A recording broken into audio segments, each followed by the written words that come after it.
Okay, everybody, please have a seat. Everybody, please have a seat. You two, Alfie, sit down. Okay, good. There are new developments from planet Earth. And before we are making first contact, you need to know this. Most important thing is that we will not blow our cover. So in case we will decide to make first contact in Russia, this is very important for you to know.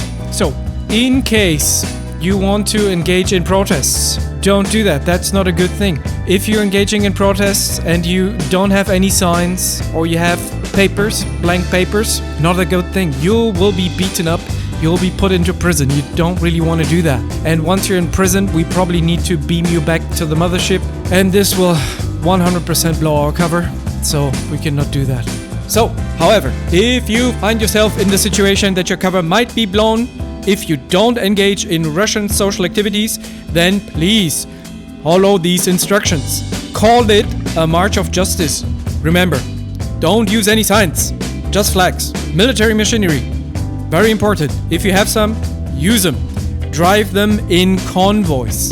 Understand? Convoys on highways. It's very important. Take military institutions on your way. Is that clear? Okay? Make sure you will not be mistaken for everyday protesters. So, shoot at airplanes and helicopters. Whatever comes along, just shoot at it. Rockets do a really good job at that. So in summary, don't get authorities to be mad at you due to lack of aggression.